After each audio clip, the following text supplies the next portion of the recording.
할렐루야. 사랑하는 성도 여러분, 하나님의 생각과 우리의 생각은 참 많이 다를 때가 있습니다. 그렇죠? 우리는 이때에 내가 원하는 이 시점에 이와 같은 방식으로 하나님께서 역사해 주기를 바라지만, 그러나 때로 하나님은 우리의 시간과 우리의 방식이 아니라 하나님의 시간과 하나님의 방식대로 하나님의 역사를 만들어가는 모습들을 봅니다. 그래서 우리에게 필요한 것은 무엇입니까? 하나님의 생각과 계획이 우리와 다르기 때문에 하나님을 신뢰하는 것이 필요합니다. 아멘이십니까? 하나님의 생각과 계획이 우리와 다른 것을 인정함과 동시에 하나님을 신뢰하고 그 하나님께서 하실 일들을 기다리는 것입니다. 그리고 하나님만을 의지하겠다라고 결단하는 것입니다. 그때에 하나님의 선한 역사가 우리의 삶 가운데 능력으로 나타날 줄을 믿습니다. 이와 같은 이야기의 기본적인 베이스는 무엇이냐면 하나님은 선하시고 좋으신 분이라는 사실입니다. 따라하십시다. 하나님은 선하시고 좋으신 분이십니다. 우리가 하나님의 약속을 기다릴 수 있는 이유는 하나님은 늘 선하시고 좋으신 분이시기 때문입니다. 하나님께서 이스라엘 백성들이 400년 동안 이방 땅 가운데서 나그네와 객의 삶을 살 뿐만 아니라 또 종이 되어서 종살이를 하면서 핍박과 고난의 시간을 보낼 것이라고 말씀해 주셨습니다. 왜 도대체 400년 동안 하나님께서 그냥 이쁘게 잘 성장하게 하면 될 텐데 고난과 핍박을 주시느냐, 지난주에 한 자매가 저한테 그 질문을 던졌더랬는데요. 우리의 마음 가운데에서는 그런 생각들이 있죠. 기왕 하나님께서 번성하게 하실 것 같으면 좋은 땅 가운데에서, 비옥한 땅 가운데에서 그냥 한 나라를 이루어 정복하고 다스릴 만큼의 그런 수로 확 번성하면 좋긴 하겠는데, 이유는 모르겠는데 하나님께서 400년의 노예 생활을 통하여서 이스라엘 백성들을 번성하고 생육하고 번성하고 충만하게 하시더라는 것입니다. 그럼에도 불구하고 그 사건을 통해서 우리가 명확하게 알게 되는 사실은 뭐냐면, 살아계신 하나님은 공의로우신 하나님이라는 사실입니다. 여러분, 하나님은 약속하신 대로 당신의 언약 백성들을 기억하고 계십니다. 400년의 의미가 뭘까? 여러 가지로 고민을 많이 해보았습니다만 제 가슴에 가장 와닿는 것은 하나님께서 우리를 테스트하신다. 여러분, 하나님의 나라는 아무나 들어가는 곳이 아닙니다. 여러분, 하나님의 나라는 아무나 들어갈 수도 없습니다. 하나님의 나라는 하나님을 믿고 신뢰하며 그 하나님의 나라를 소망하는 자들에게 믿음으로 주어지는 언약의 축복입니다. 여러분, 이스라엘 백성들이 400년 동안에 이방 땅 가운데에서 종이 되어서 종살이를 하면서 고난과 핍박을 받았습니다. 그럼에도 불구하고 그들의 신실함과 위대함이 무엇입니까? 그 400년 세월 동안에 그들의 믿음의 조상 아브라함에게 주셨던 약속을 붙들고 흔들리지 않는 믿음으로, 고난과 고통 가운데에서도 흔들리지 않는 믿음으로 그 400년의 역사를 꿋꿋이 버텨가더라는 것입니다. 그렇죠? 고통을 당하는 사람의 입장에서 보면 견디고 버티는 것입니다. 그런데 그럴 수 있었던 이유가 무엇입니까? 하나님께서 너희들에게 반드시 약속의 땅을 주시리라, 그 말씀을 신뢰하고 믿었기 때문이라는 거예요. 하나님은 우리를 하나님의 약속의 땅에 들어갈 만한 자격이 있는지를 때로는 테스트하십니다. 400년의 세월 동안 한결같이 믿음의 약속을 붙들고 그들이 승리하는 삶을 살아갈 수 있을까? 감사하게도 이스라엘 민족들은 그 400년의 노예의 생활 가운데에서도 흔들리지 않는 믿음을 가지고 약속을 기다리며 그렇게 견뎌내더라는 것입니다. 그래서 하나님께서 모세를 보낼 때에 그들은 깨달았습니다. 뭘 깨달았어요? 400년의 시간이 지났고 약속하신 그분을 보내어 주셨다. 여러분, 기억하십시오. 고난과 고통 가운데에서도 하나님은 당신의 언약의 백성들을 하나님께서 기억하고 계십니다. 그 시련과 그 시험의 시간들이 다 지나가고 난 다음에 모세를 통하여서 그 이스라엘 백성들을 하나님께서 건져주셨습니다. 할렐루야. 여러분, 그것은 공의로운 하나님의 모습입니다. 약속을 기억하시고 신실하게 지켜나가는 그 하나님의 모습이 그 모습 속에 담겨져 있습니다. 아울러서 그 400년의 시간은 무엇입니까? 애굽 백성들이 살아계신 하나님께 돌아올 수 있는 회개의 시간이더라는 것입니다. 하나님은 무작정 이 땅 가운데 있는 인생을 심판하시는 하나님이 아니십니다. 그들 스스로의 선택을 통해서 죄가 낱낱이 드러나게 되어지고 묵고하고 지나갈 수 없을 때가 되면 하나님께서 그들을 심판하시더라는 것입니다. 400년의 세월이라는 것은 그들이 하나님께로 돌아올 수 있는 그 기회의 시간, 회개할 수 있는 기회의 시간이더라는 거예요. 그 400년의 세월이 지났을 때 돌이킬 수 없는 하나님의 심판이 그들에게 임하게 됩니다. 여러분 잘 보십시오. 불신의 세대가 믿음의 세대를 핍박하고 하나님 믿음의 세대를 괴롭힐 때에 하나님께서 인내하고 기다리시다가 때가 되었을 때에 반드시 심판해 주신다라는 사실입니다. 지난주에도 다루었습니다만은 우리는 이 땅에 발을 붙이고 살아가지만 언젠가 주님께서 이 땅에 반드시 재림하시는 날이 올 것입니다. 할렐루야. 그날이 되어지면 온 인류가 주님이 재림하시는 것을 보게 될 것입니다. 그때에 예수 그리스도를 믿는 이들은 기쁨과 환호성을 지르고 춤을 추며 노래하게 될 것입니다. 그러나 그토록 수없이 많은 자들을 통해서 복음이 선포되었음에도 불구하고 그 예수 그리스도의 복음을 거절했던 자들은 고통과 분노, 절망을 누리게 될 것입니다. 지금의 시간은 어떤 시간입니까? 많은 분들이 물어봅니다. 주님은 도대체 언제 오십니까? 왜 아직도 안 오시는 것입니까? 아직도 이 시대와 이 세대에게 하나님께서 기회를 주시는 것입니다. 돌이켜 돌아올 수 있는 은혜의 시간들입니다. 그런 까닭에 여러분의 불신의 가족들, 불신의 친구들, 여러분 그들을 볼 때마다 주님의 오심을 기억하셔야 합니다.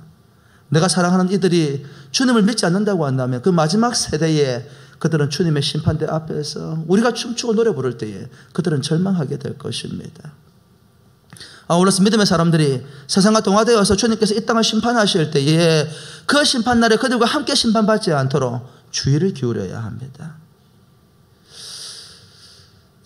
참 그렇게 살아가는 게 쉽지 않은 것 같아요. 그 모든 것들을 알고 그 지식의 풍요로움이 있다 할지라도 그 주님을 신뢰하고 믿음으로 살아간다는 것은 여전히 쉽지 않은 과업과 같은 것인 것 같아요. 오늘 그것이 얼마나 어려운지를 우리는 봅니다. 오늘 창세기 16장 말씀을 통하여서 불과 얼마 전에 횃불 언약을 통하여서 네 몸에서 날 자가 네 씨가 될 것이다. 그와 같은 약속을 받았던 아브라함과 사레가 실패하는 모습을 봅니다. 넘어지는 모습을 봅니다. 우리 1번 큰 타이틀 같이 한번 읽어볼까요? 시작. 아브라함 여전히 그의 안에 있는 연약한 아담을 봅니다. 여러분 창세기 16장 1절과 3절 말씀을 같이 한번 읽어보십시다. 창세기 16장 1절과 3절 말씀을 함께 보십시다. 시작.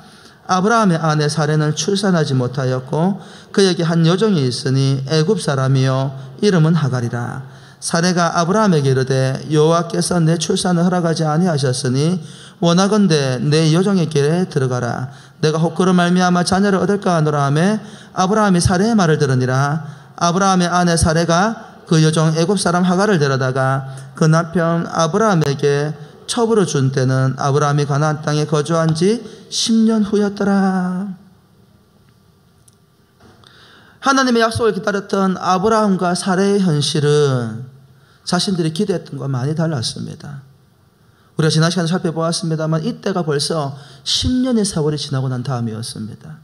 하나님께서 아브라함의 믿음을 의로 여기셨다고 말씀하지 않으셨습니까? 그죠? 우리가 15장 말씀을 통하여서 아브라함이 여호와를 믿으니 그 믿음을 의로 여기셨다. 10년의 세월이 지나고 난 다음에 비로소 아브라함의 믿음이 성숙하고 무르익었다는 말입니까? 그게 아니에요, 사실은요. 지난주에도 다루었던 바와 같이 아브라함은 하나님으로부터 부름을 받았고 난 그날로부터 해서 10년의 세월이 지나가는 동안에 거기서 말하는 개념은 뭐냐면 그 10년의 세월 동안 참 어렵고 힘들고 많은 일들이 있었지만 그럼에도 불구하고 그의 믿음의 시선은 누구로부터? 하나님으로부터 분리해내지 않더라는 거예요. 그 모든 순간에 그의 시선이 철저하게 살아계신 하나님을 바라보더라는 것입니다. 할렐루야. 왜 10년이 지나고 난 다음에 그 10년의 세월 동안 살아계신 하나님께서 아브라함의 믿음을 보았다라는 것입니다. 하나님께서 복을 부어주시고 잘 될 때는 할렐루야 하나님 살아계십니다 영광 받으소서 하다가 질병에 걸리고 고난이 다가오고 내가 원하는 대로 되지 아니하고 모든 일들이 일그러질 때에는 도대체 하나님 어디 계십니까? 낭망하고 실망하면서 주님에게 등 돌리고 도망가는 인생이 아니라 그와 같은 시간들조차도 오히려 하나님을 바라보며 한결같은 믿음으로 견뎌내더라는 것입니다. 그 모든 삶의 과정을 주님께서 바라보시면서 그가 여호와 하나님을 믿는 믿음을 보시고 그 믿음을 의로 여겨주셨다. 얼마나 멋진 모습입니까? 그런데 오늘 그 10년의 세월이 지나가고 불과 횃불 언약을 받은 지 얼마 되지 못해가지고 그들은 시험을 받는 상황, 그들의 믿음을 시험받는 상황이 생깁니다. 사례가 아브라함에게 찾아옵니다. 여보, 뭐라고 얘기했어요? 하나님께서 나에게는 자식을 안 주실 모양이에요.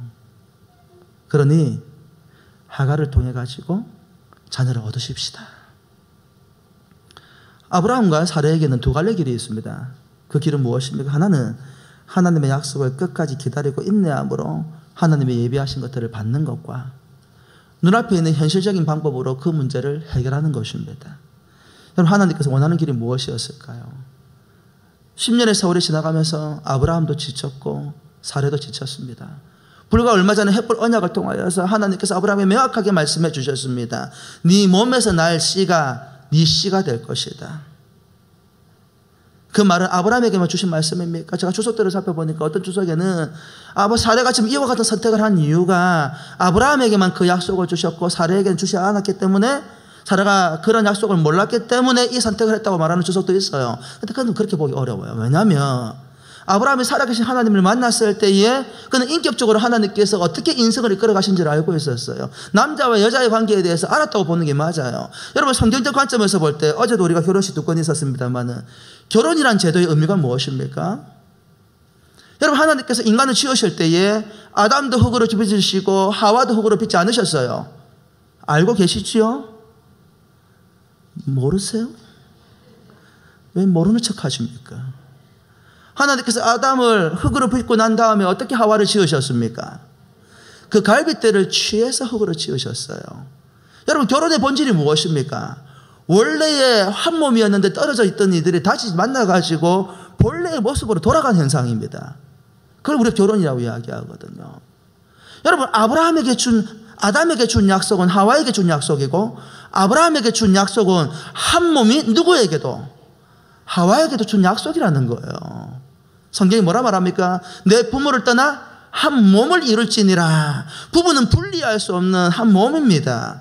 세상에서 뭐라고 말해요? 님이라는 글자에 뭐 하나 찍으면, 점 하나 찍으면 뭐가 된다고? 남이 된다고 이야기합니다. 팩트입니까 그거? 사실이에요? 아니에요? 사실이에요? 내가 목이 마르다 또. 그렇죠. 가시적인 눈으로 보면 그게 사실로 보입니다. 왜? 그것이 하나님이 없는 선택이니까. 그런데 하나님의 법에서 보면 그건 사실이 아니에요.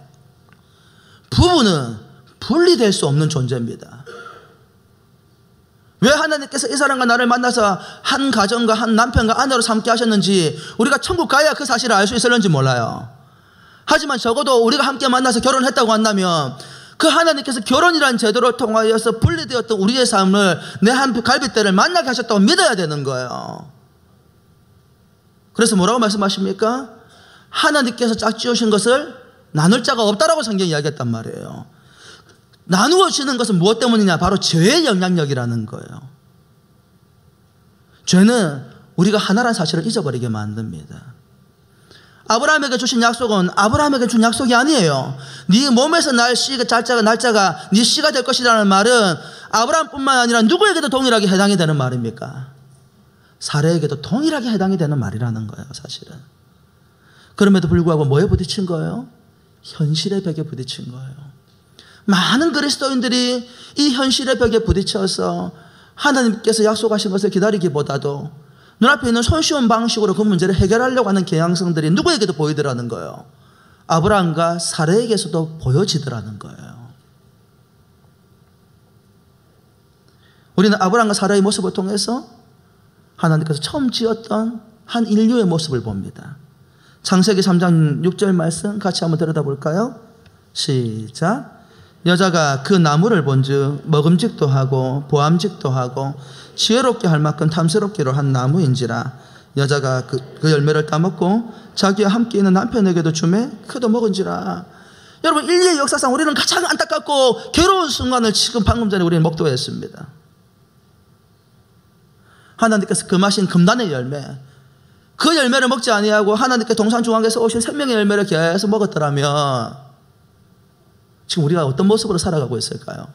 어떤 분들이 오해하고 하시는 말씀 중에 하나가 뭐냐면 세상에 사람이 많아지게 된 이유가 아담과 하와가 죄를 지었기 때문에 사람이 많아지게 되었대.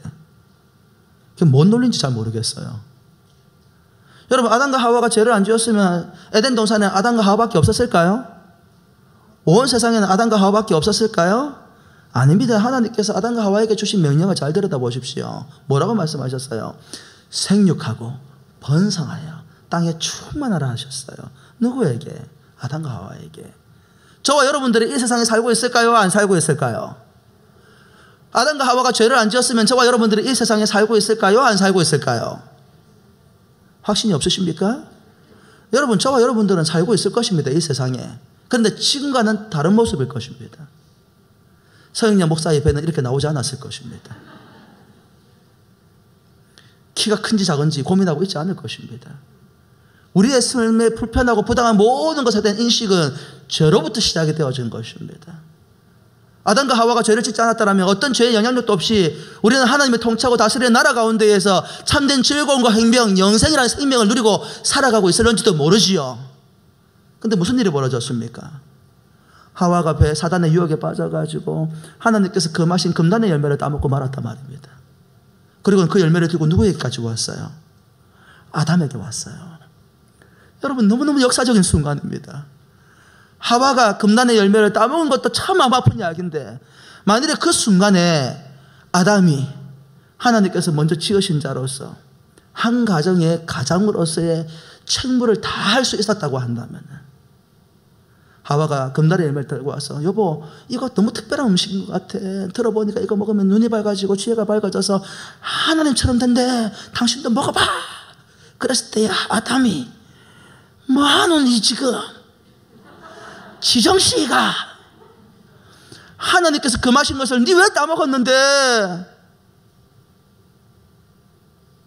그 모습을 보고 안타까워하면서 아내를 책망하면서 그 아내의 손을 이끌고 그 금단의 열매를 먹는 것이 아니라 살아계신 하나님 앞으로 나아갔다고 한다면,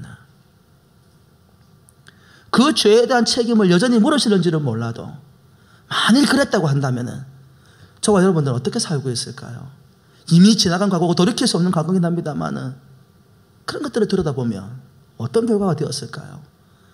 만일 아브라함이 사레가 하갈에게서 자녀를 낳아달라고 부탁을 받았을 때에 여보, 그거 아니야. 우리가 얼마 전에 하나님의 햇불 언약을 받았잖아.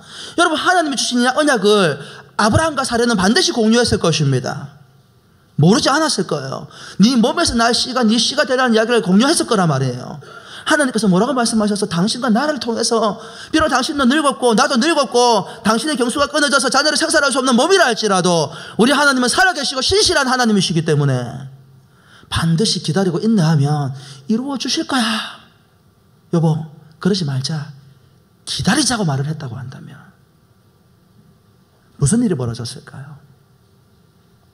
여러분, 이 아담과 하와 그리고 아브라함과 이 사라의 선택이 어떤 영향력을 미치는지 우리는 때로 간과할 때가 있다는 거예요. 여러분, 버터플라이 이펙트라는 말 들어보셨습니까? 나비 효과라는 말이 있어요. 기상학자였던 에드워즈 로렌즈라는 사람이 이 나비 효과라는 이론을 만들어냈어요.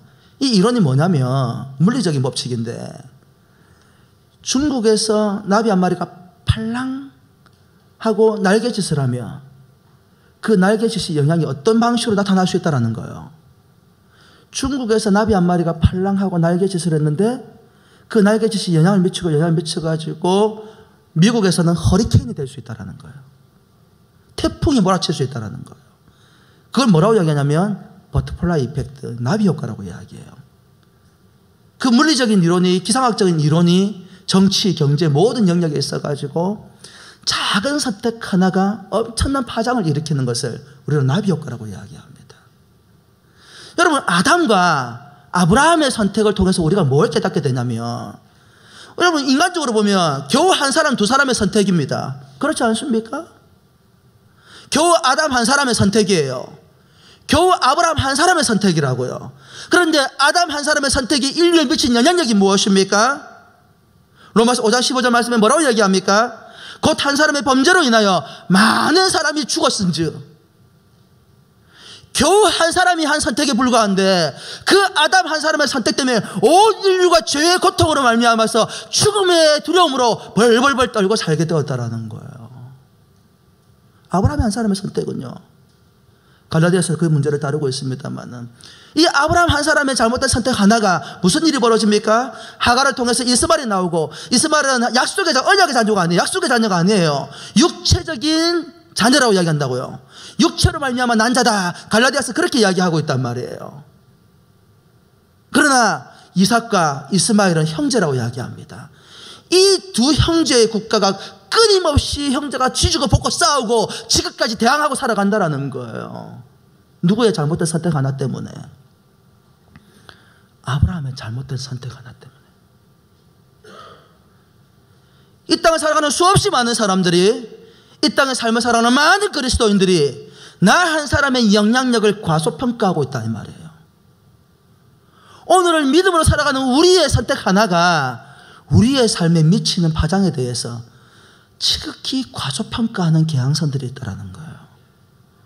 여러분, 버터플라이 이펙트, 나비 효과라는 것은 불확실성에 대해서 이야기합니다. 무슨 말이냐면, 나비가 발랑해가지고 그게 파장을 일으켜서 영향을 밀어가지고 허리케인을 만들 수도 있지만 그러지 않고 소멸되는 경우도 있다는 거예요. 그러니 나비가 발랑거린다고 해서 반드시 허리케인이 일어나는 건 아니에요. 만일 그게 사실이라고 한다면 온 인류가 태풍으로 난리가 나겠죠. 세상에 나비는 다 죽여야 될 것 같아. 그럼에도 불구하고 우리의 옳고 바르지 못한 선택 하나가 내 개인의 삶에, 우리의 가정에, 우리가 살아가는 공동체에 미치는 엄청난 영향력이 있을 수 있다는 거예요. 아담 한 사람이 하나님께서 기뻐하지 않는 불신앙의 선택을 통해서 모든 인류를 죄라는 고통으로 밀어넣었고, 아브라함이 오늘 잘못된 이 선택 하나가 무슨 일이 만들어졌어요? 형제끼리 주님 오시는 그날까지 끊임없이 투쟁하고 싸우는 갈등을 만들어내더라는 것입니다. 무슨 말입니까? 하나님의 약속을 기다리지 못하고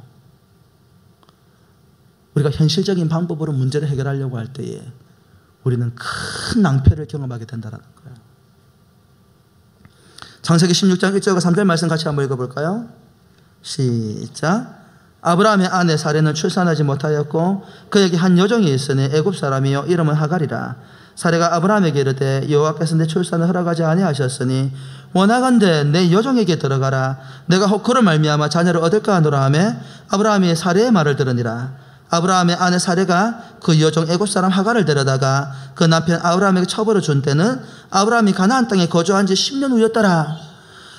하나님의 약속을 기다리지 못하고 현실적인 문제 앞에서 현실적인 방식으로 문제를 해결했다 이 말이에요. 그래서 나타난 결과가 무엇입니까? 창세기 16장 4절과 5절 말씀 같이 읽어보십시다. 시작. 아브라함이 하갈과 동침하였더니 하갈이 임신하매 그가 자기의 임신함을 알고 그의 여주인을 멸시한지라. 사레가 아브라함에게 이르되 내가 받는 모욕은 당신이 받아야 옳도다. 내가 나의 여종을 당신의 품에 두었거늘 그가 자기의 임신함을 알고 나를 멸시하니 당신과 나 사이에 여호와께서 판단하시기를 원하노라. 여기서 다룰 수 있는 수없이 많은 주제들이 있습니다만은 그럼에도 불구하고 무슨 일이 벌어졌습니까? 그들이 하나님의 약속을 인내함으로 기다리지 못하고 눈앞에 있는 현실의 문제를 인간적으로 딱 해결하는 순간에 무슨 일이 벌어졌어요? 이 16장 오기 전까지 아브라함의 가정은 아브라함의 실수가 없는 것은 아니었어도 평안했습니다.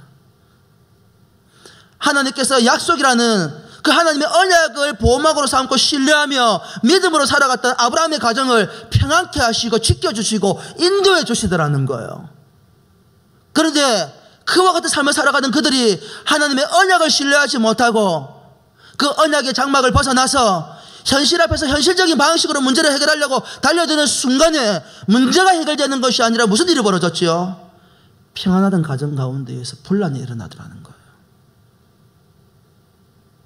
하나님의 언약이라는 보호막을 벗어난 결과 가정이 불안과 불화와 혼란의 소용돌이에 내던져지게 되더라는 것입니다.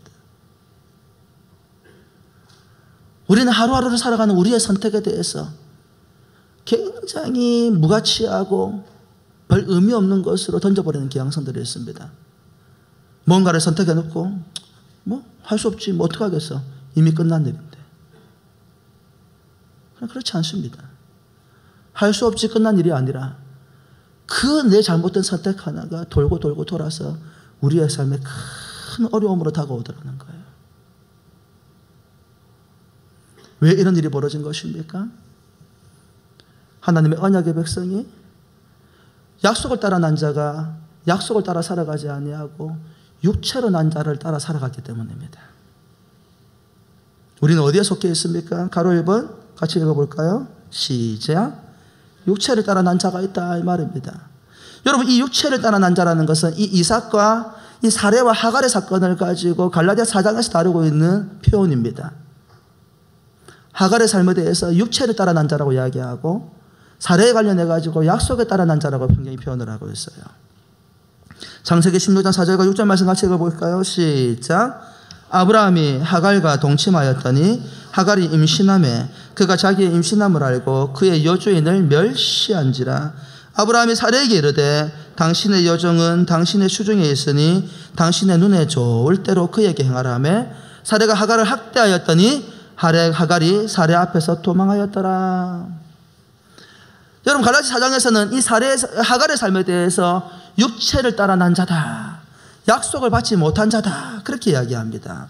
여러분, 육체를 따라 났다는 말의 의미가 무엇입니까? 약속을 받지 못했다는 말의 의미가 무엇입니까? 방향을 모른다라는 거예요.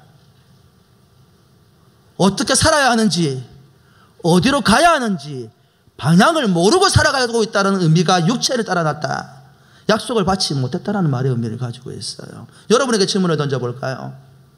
여러분은 육체를 따라 난 자입니까? 약속을 따라 난 자입니까? 갑자기 자신이 없지요? 제가 답은 미리 이야기해 줄게요. 예수님을 믿습니까? 확실히 믿습니까? 그럼 우리는 약속을 따라 난 자입니다. 뒤에 가면 이제 그 문제를 다루게 되겠습니다만, 그럼 육체를 따라 났다는 말의 의미는 뭐예요? 하나님도 하나님의 약속도 신뢰하지 않는다라는 거예요. 그럼 무엇에 따라 살아가는 거야? 눈앞에 있는 현실만을 바라보고 따라가고 그 현실을 통해서 나타난 결과에 대해서 그것이 전부 다라고 생각하는 사람입니다. 여러분, 하갈의 신분이 뭐예요? 하갈의 신분이 뭐예요? 종입니다. 종. 성경이 명확하게 뭐라고 이야기하냐면 종이라고 이야기하고 있어요. 하갈은 누구의 종이에요? 사레의 몸종입니다. 여러분, 종의 개념이 무엇입니까? 종의 개념은 뭐예요? 종은 누구의 소유예요? 주인의 소유예요. 자신에게 소유권도 없고 주장할 권한도 없고 어떤 것도 누릴 수 있는 권한이 주어지지 않아요. 주인이 허락할 때만이 비로소 누릴 수 있는 게 뭐예요? 종의 삶이라는 거예요. 하갈이 아브라함의 품 안에 들어갈 수 있었던 이유는 무엇 때문입니까? 자신의 의지를 가지고 들어간 거예요? 아니에요. 주인이 허락했기 때문에 들어갈 수 있었던 거예요. 그런데 무슨 일이 벌어졌지요? 여러분, 이 사건이 왜 불신앙적인 선택이냐 하면, 여러분, 고대 근동사회에 있어가지고 지난번에도 제가 한번 말씀드린 적이 있습니다만은 부를 가지고 있든 명예를 가지고 있든 뭘 가지고 있든 자녀가 없는 것은 신의 저주로 생각을 했단 말이에요. 그래서 그 당시에는 그 신의 저주라고 판단되어지는 것을 피하기 위해서 어떤 선택을 했냐면 주인이 종을 통해 가지고 자녀를 문하였다라는 거예요. 그런데 무슨 일이 벌어졌지요? 그렇게 주인이었던 사레의 도움을 통해 가지고 아브라함에게 들어갔던 하갈이 자녀를 가지게 되면 임신을 하게 되어집니다. 그런데 무슨 일이 벌어졌습니까? 잘 보십시오. 육체의 난 자들의 삶의 방식이 무엇인지를 우리에게 지금 보여주고 있는 거예요. 뭐라고 얘기합니까? 다시 창세기 16장 4절과 6절 말씀에 아브라함이 하갈과 동침하였더니 하갈이 임신함에 그가 자기의 임신함을 알고 그의 여주인을 어떻게 했다고요? 멸시했다고 이야기하고 있어요. 여러분, 멸시한다는 말의 의미가 무엇입니까? 이 칼날이라는 단어는 경멸하다, 모욕하다, 욕하다라는 단어가 나와져 있어요. 여종이었던 하갈이 눈앞에서 가시적인 뭔가 결과가 나타났음을 통해서 마치 자신이 자신의 주인보다도 더 높은 위치를 점하게 된 것처럼 착각하고 있더라는 거예요. 자신의 위치도, 자신의 삶의 방향도, 자신이 어떻게 살아가야 되는지 목적도 아무것도 모르는 상태가 되어버렸어요. 하갈은 신분은 종이었습니다. 그녀를 통해 낳은 자녀는 자신의 영광이 아니고 주인의 영광이었다. 주인의 영광이 되어야 했다 이 말입니다. 그런데 망각을 해버렸어요. 왜 망각했지요?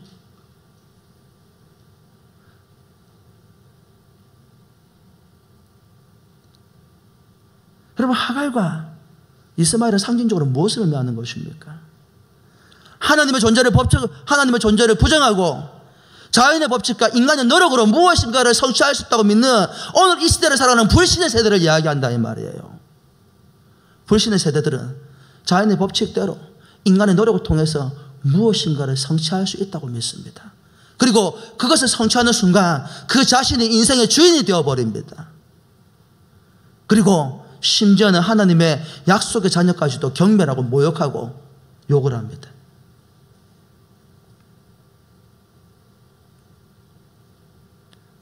하지만 기억하십시오. 종의 신분은 바뀌지 않습니다. 종은 종에 불과합니다. 종이 자신의 위치를 깨닫지 못할 때 무슨 일이 벌어집니까? 주인으로부터 심판을 받습니다. 어떤 일이 일어났지요? 6절 말씀에 아브라함의 사례에게 이르되 당신의 여종은 당신의 수중에 있으니 당신의 눈에 좋을 대로 그의 행하라 하며 사례가 그때부터 뭘 하지요? 종이 주인 노릇하던 하갈을 학대하기 시작한다. 저는 성경 읽으면서 깜짝 놀랐어요. 아브라함도 사례도 믿음의 사람이었기 때문에 항상 포근하고 품어주고 모든 걸 다 안아주는 사람이라 생각을 했다니까요. 그런데 여러분, 이 모습 가운데서 제가 깜짝 놀란 거예요. 사례가 누구를? 하갈을 어떻게 했다고요? 학대했다. 여러분, 이게 굉장히 상징적인 의미를 여기 담고 있어요. 무슨 말입니까? 여기 하나님의 심판이 있다라는 거예요. 세상은 공중권세 잡은 사단의 권세 아래에서 자신들의 주인이라고 이야기합니다. 그들은 과학과 논리와 이성과 지성으로 무장하고 눈에 보이신 하나님을 믿는 언약의 백성들을 조롱합니다. 너희가 믿는 하나님이 도대체 어디 있어? 하나님의 살아계시다고 한번 보여줘 봐봐. 우리가 믿는 과학, 우리가 믿는 것들은 다 눈에 보여지는 것들이야.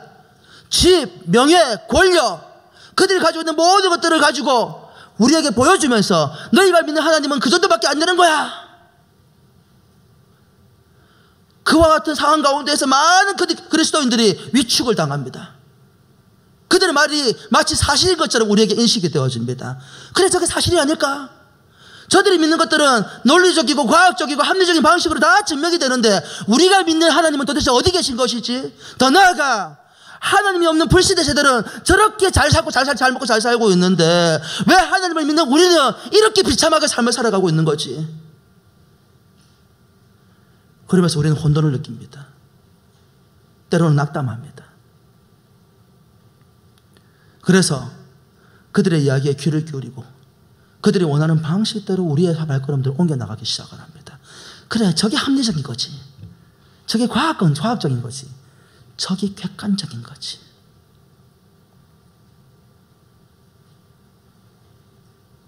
사랑하는 성도 여러분, 우리가 믿는 하나님은 눈에 보이지 않습니다.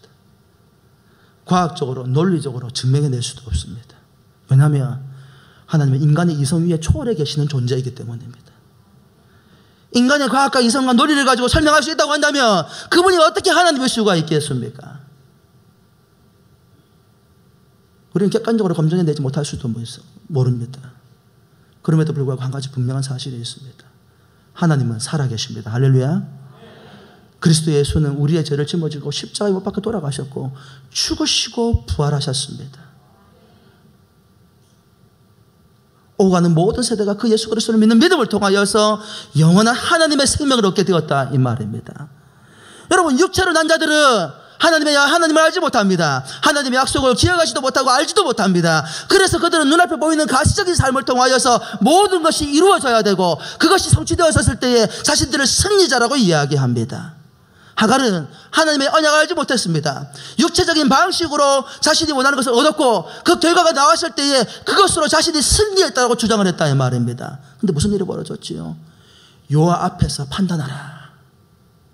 하나님은 살아계셔서 하갈의 육체로 난 자녀, 육체로 난 자를 하나님의 약속의 반열, 하나님의 약속으로 난 자를 핍박하는 것을 두고 보지 않으셨다 이 말입니다. 잠깐의 멸시와 경멸을 받았지만 때가 되면 하나님께서 오히려 하가 사례를 통하여서 하갈을 핍박하고 쫓아내더라 이 말입니다. 우리가 믿음으로 살아가는 것들이 사람들에게 손가락질 당하고 조롱을 당하고 경멸을 당할 때가 있습니다. 하지만 기억하십시오. 때가 되면 하나님께서 반드시 그 불신의 세대를 심판하실 것입니다. 왜냐하면 하나님은 살아계시기 때문입니다.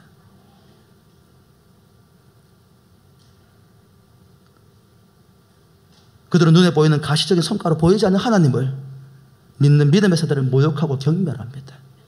갈라디아서는 그들을 약속 없이 육체를 따라서 태어난 자라고 이야기합니다. 이러한 현상은 하갈에게서 나타나지 않습니다. 불신의 세대가 믿음의 세대가 대물림이 되듯이 불신의 세대도 대물림이 됩니다. 하갈의 아들 이스마엘에게서도 동일하게 나타납니다. 창세기 21장 9절 말씀 같이 읽어볼까요? 시작.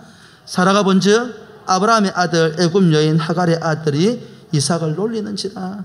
이 놀린다는 말이 메롱메롱 햇바닥을 내밀고 놀렸는지 아니면 다른 방식으로 조롱을 했는지 정확하게 우리가 알지 못합니다. 왜냐하면 성경이 어떤 방식으로 놀렸는지를 말하고 있지 않기 때문입니다. 하지만 이 이스마엘이 하갈을 조롱한 것이 한두 번의 사건은 아니었던 것 같아요. 그 모습을 보고 사라가 분노해가지고 아브라함에게 쫓아가서 뭐라고 이야기합니까? 저들과 함께 살 수 없습니다. 쫓아내십시오. 갈라디아서 4장 28절 말씀 같이 읽어볼까요? 시작. 형제들아 너희는 이삭과 같이 약속의 자녀라. 그러나 그때의 육체를 따라 난 자가 성령을 따라 난 자를 박해한 것 같이 이제도 그러하도다. 오가는 모든 세대 가운데에서 하나님의 약속을 통해서 태어난 자들이 육체를 통해서 태어난 자들에 의해서 핍박을 받고 고난을 당하게 될 것이라고 말씀해 주십니다. 그럼에도 불구하고 분명한 약속 한 가지가 있습니다. 무엇입니까? 갈라디아서 4장 30절 말씀입니다. 읽어보십시다. 시작. 그러나 성경이 무엇을 말하느냐? 여종과 그 아들을 내쫓으라. 여종의 아들이 자유 있는 여자의 아들과 더불어 유업을 얻지 못하리라 하였느니라. 비록 잠깐은 그들이 믿음의 세대를 핍박하고 경멸할 수 있지만 그러나 때가 되면 하나님께서 그 악한 육체를 난 세대들을 다 심판하시고 쫓아내시겠다라는 것입니다. 여러분 이건 분명한 사실입니다. 결국 나중에 우리 보게 되겠습니다만 하갈과 이스마엘이 쫓겨납니다. 아무것도 가지지 못한 채 맨몸으로 쫓겨나게 됩니다. 결국 하나님의 은혜로 그들을 통해서도 하나의 민족이 이루어지긴 하기는 합니다만은 그들은 언약의 공동체에서 쫓겨납니다. 여러분 이런 모습들을 보면서 아마 이렇게 생각하는 분들이 있을 겁니다. 너무 불공평하지 않습니까? 이스마엘도 하갈도 아브라함의 사람이 아닙니까? 아니요. 절대 불공평하지 않습니다. 이 문제가 어떻게 시작되었는지를 돌아봐야 한다 이 말입니다. 이 불공평한 원인은 어디로부터 시작된 것입니까? 하나님의 약속을 신뢰하지 못하고 인내하지 못한 아브라함과 사레의 잘못된 작은 선택 하나 때문이라 이 말입니다. 누가 보더라도 불공평해 보이고 부당해 보이는 이 사건의 출발점이 놀랍게도 하나님의 언약의 백성이라고 불리고 믿음의 조상이라고 불리는 그 아브라함과 사레의 그 잘못된 선택 하나가 이와 같은 불공평함과 세상의 고통을 주고 있더라 이 말입니다. 여러분 기억하십시오. 믿음의 사람들이 믿음의 세대가 하나님의 언약을 신뢰하고 그 믿음의 방식대로 삶을 살아가지 않을 때에 놀랍게도 이 믿음의 세대가 세상 세대에게 고통을 주는 존재가 될 수 있다는 말이에요.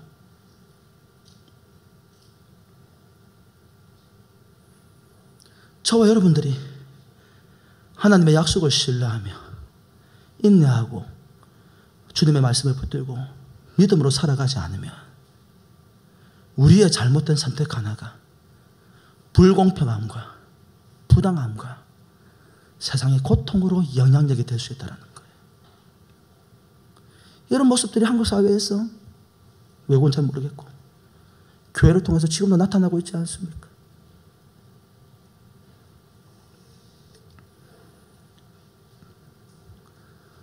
아담의 잘못된 선택 하나가 온 인류를 죄의 고통 가운데 내몰았던 것처럼